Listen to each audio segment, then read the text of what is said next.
The ship came down slowly through the clouds. It was big and silver, and it made no sound at all.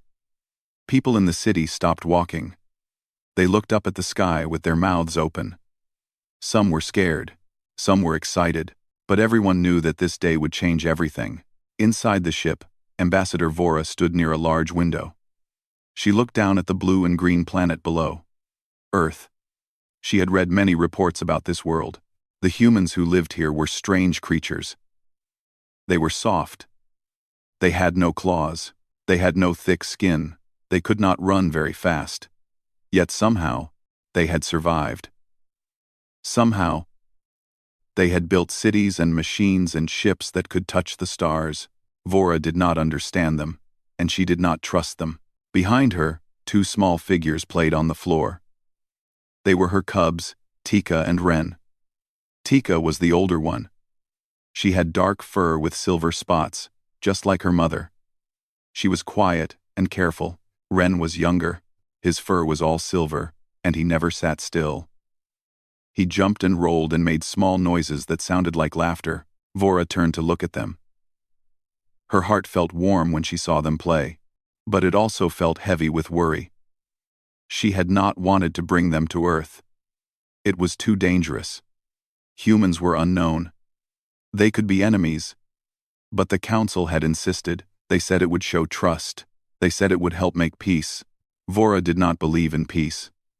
Her people, the Vorath, had fought many wars. They had learned that trust was a weakness. Trust got you killed. But she was an ambassador. She had to follow orders. The ship landed in a wide-open field outside a small city. Vora could see humans gathering behind a fence. They held signs and flags. Some of them were waving. She did not wave back. A door opened, and bright sunlight filled the ship. Vora picked up Ren and held Tika's hand. Together, they walked down the ramp. The air smelled strange. It was wet and full of something sweet. Flowers, maybe. Vora had never seen a real flower before. At the bottom of the ramp, a group of humans waited. There were soldiers in green uniforms. There were officials in dark suits. And there was one small family standing at the front. A man, a woman, and a little girl. The man stepped forward. He had a kind face and short black hair. He bowed his head slightly and then smiled. "Welcome to Earth," he said. His voice was calm and warm. "My name is June. This is my wife, Hana, and this is our daughter, Nari." Vora looked at them carefully. June was tall for a human. His eyes were dark and gentle. Hana stood beside him. She had long hair and a soft smile. She held the hand of the little girl, Nari, who could not be more than 5 years old. Nari stared at Tika and Ren with wide eyes. She did not look scared. She looked curious. Vora did not like this. Her cubs were not pets. They were not toys for human children to play with. She held Ren tighter and pulled Tika closer. "Thank you for the welcome," Vora said. Her voice was flat and cold. "We are here for the peace summit. Nothing more." June's smile did not fade. He nodded slowly. "Of course. We understand. But while you are here, you will stay with us. Our home is open to you." Vora wanted to refuse. She wanted to stay on the ship where it was safe. But the Council had made arrangements. She had no choice. The drive to June's house took about an hour. Vora sat in the back of a large vehicle with her cubs. Tika looked out the window at the passing trees and buildings. Ren tried to chew on the seatbelt. Hana sat in the front with Nari. She turned around several times to smile at them. Vora did not smile back. The house was smaller than Vora expected. It was made of wood and stone, and it sat on a quiet street with many trees. There was a garden in the front, with colorful flowers. Vora did not understand why humans put plants near their homes. It seemed useless. Inside, the house was warm and bright. There were soft chairs and wooden tables. Pictures hung on the walls. Some showed June and Hana when they were younger. Some showed Nari as a baby. Vora looked at them and felt something strange in her chest. It was not anger. It was not fear. She did not know what it was. Hana showed them to their room. It was simple but clean. There were 2 small beds for the cubs, and a larger one for Vora. Fresh flowers sat in a vase by the window. "I hope you will be comfortable here," Hana said. "If you need anything, please ask." Vora nodded but said nothing. That night, Vora could not sleep. She sat by the window and looked out at the dark sky. She could see stars. Somewhere out there was her home.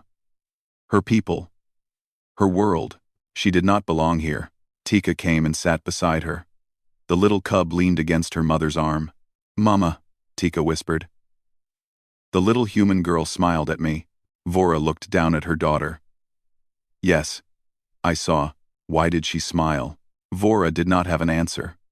She did not know why humans smiled so much. It was strange. It was confusing. "Humans are different," Vora said finally. "Do not get too close to them. We are only here for a short time." Tika nodded, but there was something in her eyes. Something like curiosity. Something like hope. Vora looked away. She did not want her cubs to hope. Hope was dangerous. Hope led to pain. But as she looked out at the stars, she could not stop thinking about the little girl named Nari. The way she had looked at Tika and Ren. The way she had smiled without fear. Maybe humans were not all bad. Maybe they were just different. But Vora had been hurt before. She had trusted before. And she had lost everything because of it. She would not let that happen again. Not to her. Not to her cubs. The night was long. And Vora did not sleep. She sat by the window until the sun came up. Watching and waiting. She did not know what the next day would bring. But she knew one thing for certain. She would protect her cubs. No matter what. The morning sun came through the windows and filled the house with golden light. Birds sang outside. The air smelled like food cooking. It was a peaceful morning on Earth. Vora woke up slowly. For a moment, she did not know where she was. Then she remembered. Earth. The humans. The Peace Summit. She sat up quickly and looked around the room. Tika and Ren were still sleeping on their small beds. They looked so peaceful. So innocent. Vora watched them for a long moment. Then she heard voices coming from downstairs. She got up and walked quietly to the door. She opened it just a little and listened. "Nari, please sit down and eat your breakfast," Hana's voice said. "But Mama, I want to see the aliens," Nari replied. Her voice was high and excited. "They are our guests, not aliens. And they will come down when they are ready. Now eat." Vora closed the door. She did not like being called an alien. But she supposed that was what she was to these humans. A stranger from another world. She woke Tika and Ren gently. They stretched and yawned. Ren made a small, growling sound, which meant he was hungry. Tika rubbed her eyes and looked at her mother. "Are we going home today, Mama?" Tika asked. "No," Vora said. "Not yet. We have to stay here for a few more days." Tika nodded slowly. She did not look happy, but she did not complain. She was a good cub. She always did what her mother said. Ren, on the other hand, was already running around the room. He jumped on the beds. He climbed on the chairs. He tried to open the window. Vora caught him just in time. "Ren, stop," she said firmly. "We are guests here. You must behave." Ren looked up at her with his big silver eyes. Then he laughed and tried to climb up her leg. Vora sighed. Ren never listened. He was too young. Too wild. Too curious. She loved him more than anything. But sometimes he made her very tired. They went downstairs together. The dining room was bright and warm. A large wooden table sat in the middle. On it was more food than Vora had ever seen. There were eggs and bread and fruits and something that smelled sweet and sticky. June stood by the table, pouring drinks into small cups. Hana was putting plates in front of each chair. Nari sat at the table, swinging her legs back and forth. When she saw Tika and Ren, her face lit up. "Good morning," Nari said loudly. She waved her hand in the air. Tika hid behind Vora's leg. Ren stared at Nari with wide eyes. He had never seen a human child this close before. "Good morning," June said with a smile. "Please sit. We made breakfast for everyone. I hope you can eat human food." Vora nodded carefully. She had studied Earth food before the trip. Most of it was safe for her kind. But she was still worried. What if there was something bad in it? What if it was a trap? She sat down slowly, keeping Tika and Ren close. They sat on either side of her. Their small eyes looked at all the food on the table. Hana sat across from them. She smiled warmly. "Please, try anything you like. If you don't like something, that's okay. Just leave it." Vora picked up a piece of bread. She sniffed it carefully. It smelled like grain and something warm. She took a small bite. It was soft and a little sweet. Not bad. Tika watched her mother eat. Then she reached for a piece of fruit. It was round and red. She bit into it, and juice ran down her chin. Her eyes went wide. "Mama," Tika whispered. "This is good." Ren did not wait. He grabbed a piece of bread with both hands and shoved it into his mouth. Then he grabbed another piece. And another. Vora had to stop him before he ate everything on the table. Nari laughed. It was a bright, happy sound. "He eats like me," she said. Hana smiled. "Nari, don't talk with food in your mouth." Nari covered her mouth with her hand, but she was still laughing. Vora watched her cubs eat. They seemed happy, relaxed. That made her feel a little better. But she still could not let her guard down. She still did not trust these humans. June sat at the end of the table.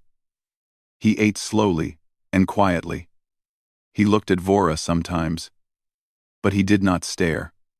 He gave her space. Vora appreciated that. "The Peace Summit begins tomorrow," June said after a while. "Today, you can rest.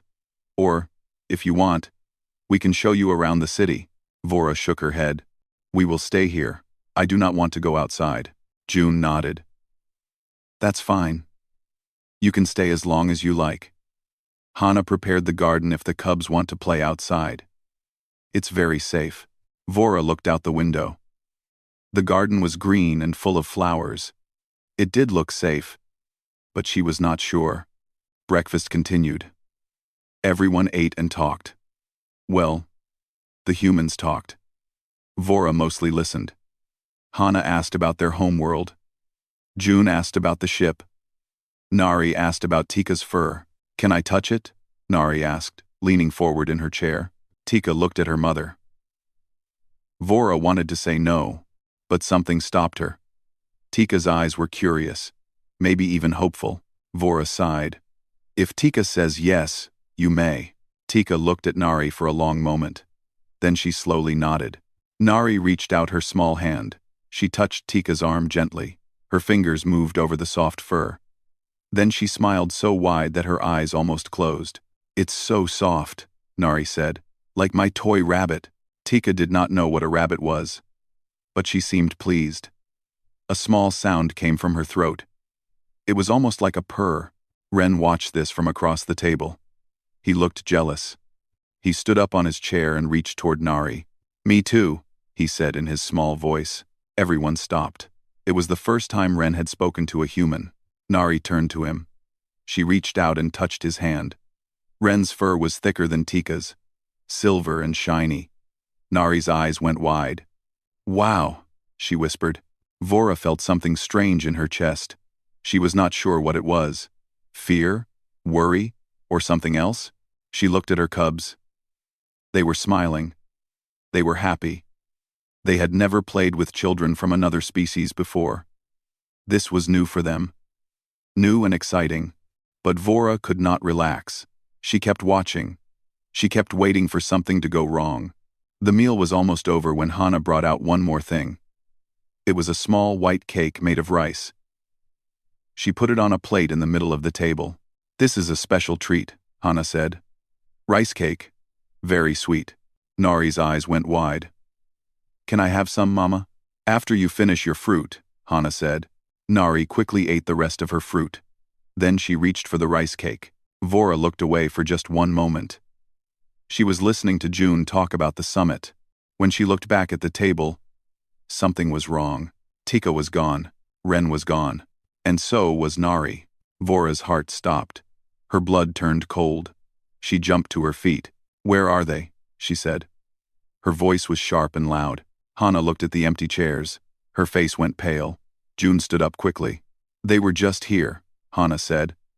"I didn't see them leave." Vora's guards ran into the room. They had been standing outside the door. They looked around, their eyes scanning everything. "The cubs are missing," one guard said into his communicator. "Begin search." Vora's hands were shaking. Her cubs were gone. On a strange planet. With a strange human child. She did not know what to do. She did not know where to look. All she knew was fear. The house became chaos. Guards ran through every room. June rushed outside to check the garden. Hana called for Nari again and again. But there was no answer. The children were gone. Vora stood in the middle of the dining room. Her heart pounded hard in her chest. Her claws dug into her palms. She could not think. She could not breathe. All she could feel was fear. Her cubs, her babies. They were somewhere in this strange house on this strange planet, and she did not know where. "Tika, Ren," she called out. Her voice echoed through the rooms. But no small voices answered. No little footsteps came running. The head guard, a large Vorath named Kos, came to her side. He was calm and steady, like always. His job was to protect the ambassador and her family. Right now, he was failing. "We are checking every room," Kos said. The doors were locked. They could not have gone outside. Kos 7. Vora grabbed his arm. Her grip was tight. "Find them," she said. "Find them now." Kos nodded and ran off. More guards came inside. They moved through the house like shadows, fast and silent. They looked behind furniture. They opened closets. They checked every corner, but there was no sign of the cubs. June came back from the garden. His face was red from running. He was breathing hard. "They're not outside," he said. "I checked everywhere. The fence is high. They couldn't climb over." Vora looked at him. Her eyes were wild. "Then where are they?" June shook his head. "I don't know, but we will find them. I promise." Promises meant nothing to Vora. She had heard many promises in her life. Most of them had been broken. Hana walked through the house, calling Nari's name. Her voice was calm, but Vora could see the fear in her eyes. She was scared too. She was a mother, just like Vora. She understood. Vora followed her. She did not know what else to do. She felt useless, helpless. She was supposed to protect her cubs. She was supposed to keep them safe, but she had looked away for one moment, and now they were gone. The guards searched the upper floor. They checked under beds and inside wardrobes. Nothing. The cubs were not there. Vora's mind raced with terrible thoughts. What if someone had taken them? What if there was a hidden door? What if the humans had planned this? What if it was all a trap? She turned to June. Her voice was low and dangerous. "If this is a trick," she said, "I will destroy everything you love." June did not back away. He looked at her with steady eyes. "It is not a trick," he said. "We would never hurt children. Any children." Vora wanted to believe him. But trust was hard. Trust was dangerous. Kos came back. He was shaking his head. "We have searched the entire house. Twice. The cubs are not here." Vora felt like she was falling. Her legs grew weak. She grabbed the edge of a table to keep herself standing. "That's impossible," she whispered. "They have to be here. They have to be somewhere." Hana stopped walking. She stood very still. Her head tilted to one side, like she was listening to something. "Wait," Hana said softly. "Everyone, be quiet." The guards stopped. June stopped. Vora held her breath. The house was silent. Only the sound of the wind outside. Only the soft ticking of a clock on the wall. And then, Vora heard it. A small sound. Very small. Like a giggle. like a child trying not to laugh. Hana's eyes moved to the dining table. The big wooden table with the white cloth hanging down to the floor. She did not say anything. She did not call out. She just walked slowly, very slowly, toward the table. Her footsteps were soft and quiet. Vora watched her. Her heart was still pounding. Her claws were still out. She did not know what Hana was doing. Hana knelt down beside the table. She reached for the edge of the cloth, and then she smiled. "I think I found them," she said. Vora rushed forward. She almost knocked over a chair. She dropped to her knees beside Hana and looked under the table. There, in the dim space beneath the cloth, sat 3 small figures. Nari was in the middle, Tika was on her left, Ren was on her right. They were huddled close together, like a little pack, and in the center of their circle was the rice cake from breakfast. They were sharing it. Nari had broken the cake into small pieces. She held one piece in her hand. Tika was chewing on another. Ren had crumbs all over his face. When they saw the adults looking at them, they all froze. Their eyes went wide. Nari put a finger to her lips. "Shh," she whispered. "We're hiding." Vora could not speak. She could not move. All the fear and anger inside her suddenly turned into something else. Something she did not expect. Relief. Her cubs were safe. They were not taken. They were not hurt. They were just playing. Hiding under a table with a human child. Sharing a sweet treat. Vora sat back on her heels. Her hands were shaking. Her eyes were wet. She tried to breathe, but her chest was tight. Hana put a gentle hand on her arm. "They're okay," she said softly. "They're all okay." Vora nodded. She could not find words. June came and looked under the table. When he saw the 3 children, he laughed. It was a warm, happy sound. "Well," he said, "it looks like they found a good hiding spot." Koss and the other guards came closer. They looked at the cubs under the table. For a moment, their faces were hard and serious. Then, slowly, they relaxed. "Stand down," Koss said into his communicator. "The cubs are safe." Under the table, Ren looked at Nari. His little face was covered in cake crumbs. He smiled and held up a piece of rice cake. "More?" he asked. Nari giggled. "Okay, one more piece, but we have to share with Tika too." Tika leaned in. She took a small bite from the piece in Nari's hand. Then she made that soft purring sound again. Vora watched them. She could not look away. Her cubs, who never trusted anyone outside their family, were sitting with a human child, sharing food, playing together, hiding under a table like it was the most natural thing in the world. How did this happen? How did it happen so fast? Hana watched them too. Her eyes were soft and warm. "Children are amazing," she said quietly. "They don't see differences. They just see friends."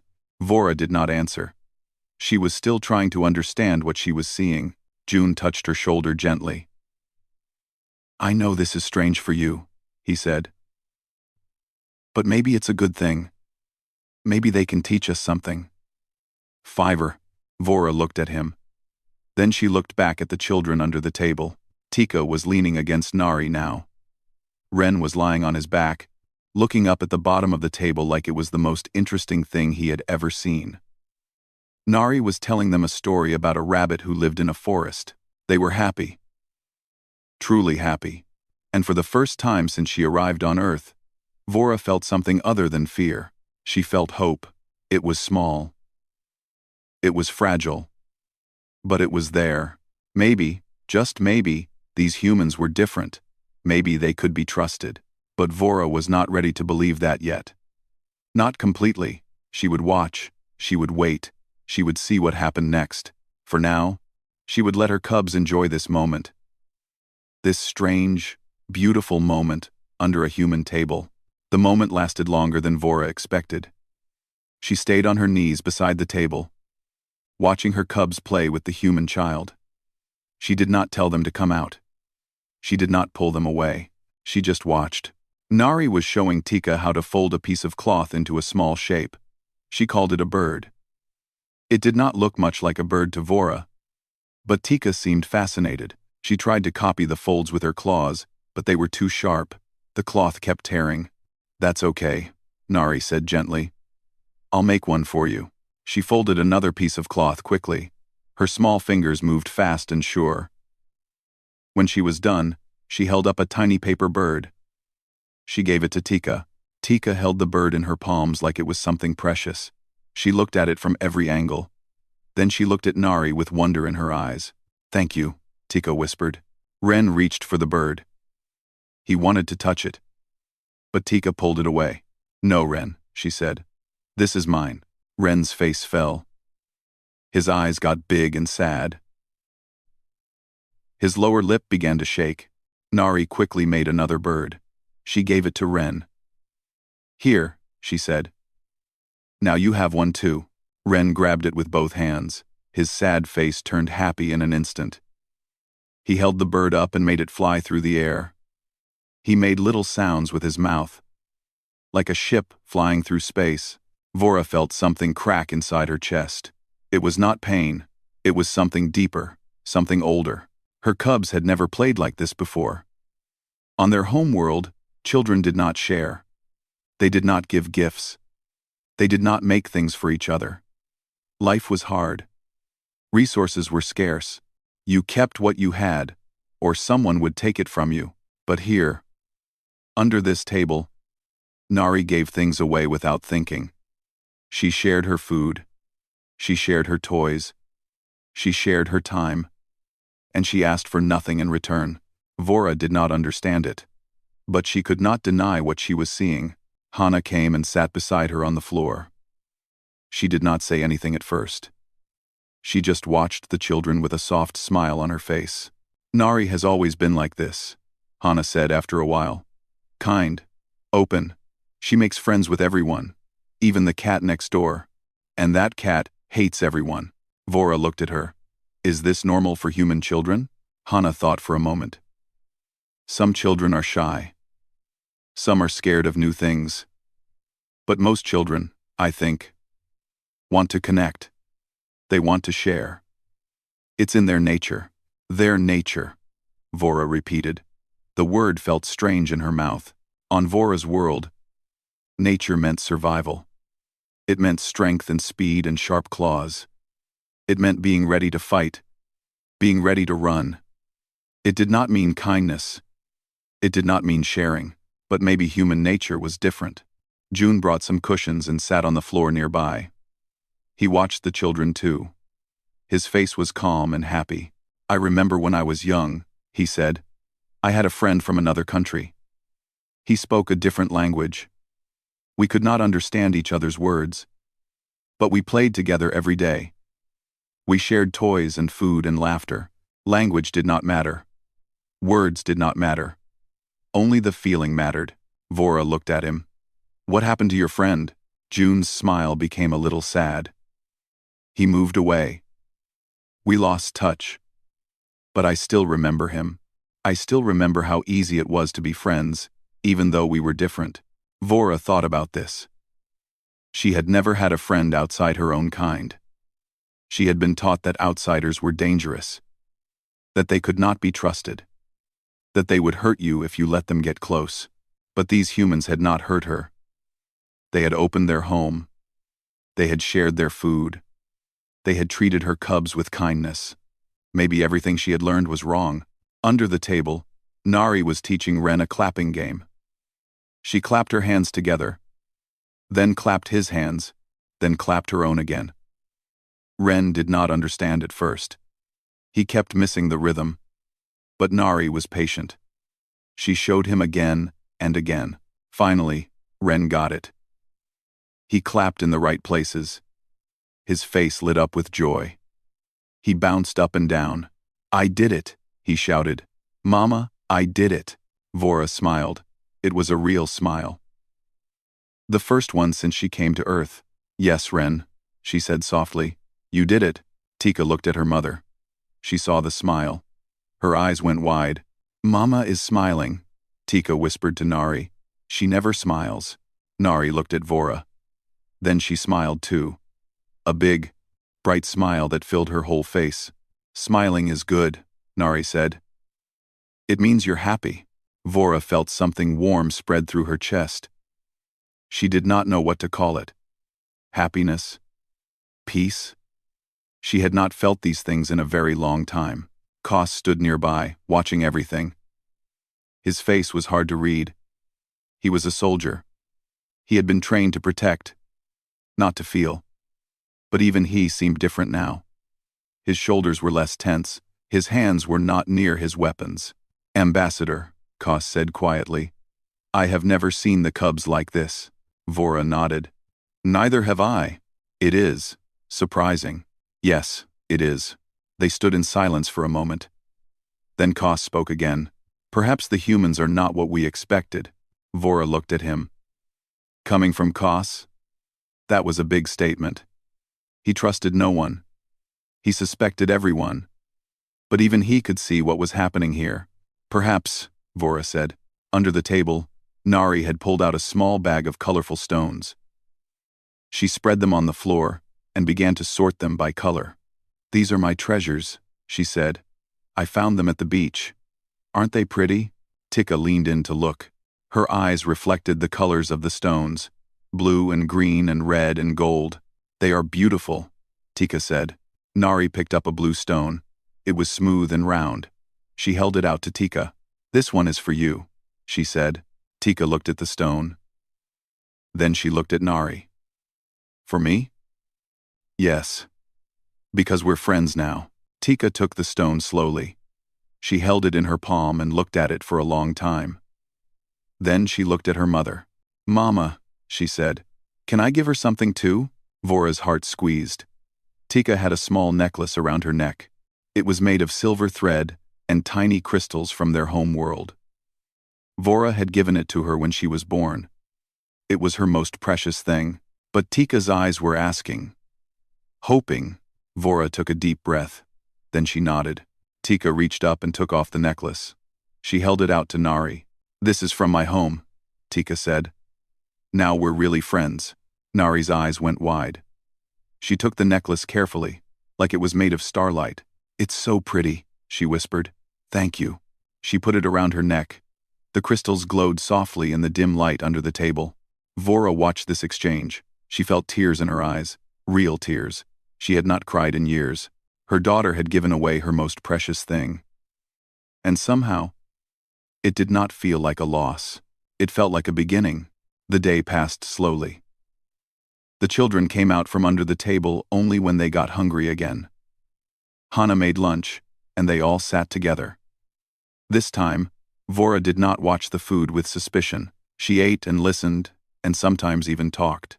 In the afternoon, the children played in the garden. Nari showed Tika and Ren the flowers. She taught them the names of the colors: red, yellow, pink. Ren tried to eat a flower, and everyone laughed, even Vora. As the sun began to set, the children grew tired. They lay on the soft grass and looked up at the sky. The clouds were turning orange and purple. Stars were starting to appear. Nari pointed up. "That's where you come from, right? Up there?" Tika nodded. "Yes. Our home is very far away. Is it nice there?" Tika thought for a moment. "It is. Different. The sky is always gray. There are no flowers. But it is home." Nari reached over and took Tika's hand. "Maybe one day I can visit." Tika looked at her. In that moment, something passed between them.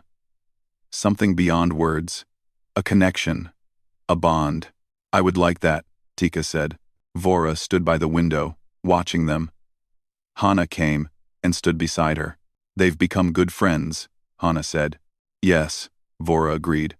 "I did not expect this." Hana smiled. "Children are full of surprises." Vora was quiet for a moment. Then she spoke. "On my world, we do not trust easily. We have fought many wars. We have lost many people. We believe that trust leads to pain. That openness leads to death." Hana listened without interrupting. "But watching them," Vora continued, "I wonder if we have been wrong. All this time we have built walls. We have carried weapons. We have kept everyone away. And what has it brought us? More war. More pain. More loneliness. She turned to look at Hana. How do you do it? How do you trust so easily? Hana thought about the question. She did not answer right away. I don't think trust is easy for anyone, she said finally. We get hurt too. We have wars and conflicts and pain. But we also have hope. We believe that people can be good. We believe that if we keep trying, things can get better. And if you are wrong, if people hurt you, then we try again. We heal, we forgive, and we keep hoping. Vora shook her head slowly. That seems very hard. It is, Hana admitted. But the other way is harder. Living in fear. Never trusting. Always alone. That is no way to live. Vora looked back at the children in the garden. Ren had fallen asleep on the grass. Tika and Nari were sitting close together, talking quietly. The necklace sparkled around Nari's neck. My daughter gave her most precious thing to your daughter, Vora said. I should have stopped her. On my world, such a gift would be seen as weakness. And here, it seems like strength. Hana nodded. Giving takes courage. Opening your heart takes courage. Your daughter is very brave. Vora felt something shift inside her. A wall that had been standing for years began to crack. She could feel it breaking, piece by piece. That night, they had dinner together. June cooked a special meal. There was rice and vegetables and something sweet at the end. The children sat together, as if they had known each other for years. After dinner, June turned to Vora. The summit begins tomorrow. Are you ready? Vora thought about the question. The summit was supposed to be about peace, about ending old conflicts, about building new relationships. She had come here expecting it to fail. She had come here expecting the worst, but now, she was not so sure. I am more ready than I was, she said. June smiled. That's a good start. That night, before bed, Tika came to Vora. She climbed onto her mother's lap. Something she rarely did anymore. She was getting too old for such things. But tonight, she wanted to be close. Mama, Tika said quietly. I like it here. Vora stroked her daughter's fur. I know. Can we come back? After the summit? Vora did not answer right away. A few days ago, she would have said no.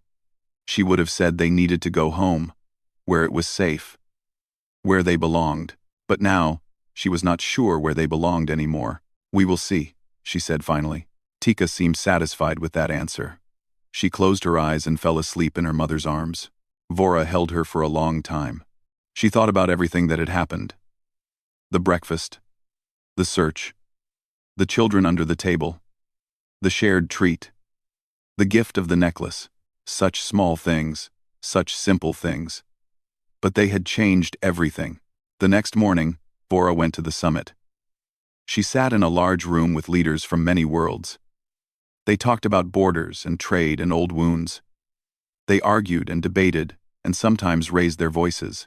But when it was Vora's turn to speak, she did something unexpected. She told them a story. She told them about coming to Earth, about staying with a human family, about how her cubs had played with a human child under a dining table, sharing a rice cake like they had known each other all their lives. The room was silent when she finished. I came here expecting to find enemies, Vora said. I came here ready to fight. But what I found was something different. I found kindness. I found trust. I found 3 children who did not care about war or politics or old hatreds. They just wanted to share a treat and be friends. She looked around the room, at the faces of leaders and ambassadors and generals. Perhaps we have been making this too complicated, she continued. Perhaps peace is not about treaties and agreements. Perhaps it is about sitting together, sharing a meal, letting our children play. Perhaps it starts under a table, with a simple act of kindness. The room remained quiet for a long moment. Then, slowly, someone began to clap. Then another. And another. It was not much. It was just a beginning. The road to peace would be long and hard. There would be setbacks and failures and moments of doubt. But something had changed that day. Something had shifted. And it had all started because 3 children decided to hide under a table and share one small treat. When Vora returned to the house that evening, the children ran to greet her. Tika and Ren grabbed her hands and pulled her inside. Nari followed, laughing. "Come see," Tika said. "We made something for you." They led her to the garden. There, on a small piece of cloth, was a row of paper birds. Different sizes, different colors, made by small, clumsy hands with love and care. "We made them together," Nari said proudly. "One for you, one for June, one for Mama, and one for each of us." Vora knelt down and looked at the birds. They were not perfect. Some of them were crooked. Some of them were falling apart, but they were beautiful. She picked one up and held it in her palm. A paper bird, made by children of 2 different worlds. "Thank you," she said. Her voice was soft, her eyes were wet. She looked at her cubs, then she looked at Nari. Then she looked up at the sky, where the stars were beginning to appear. Somewhere out there was her home. But right now, in this moment, she felt like she was exactly where she needed to be. She had come to Earth expecting nothing. She was leaving with everything.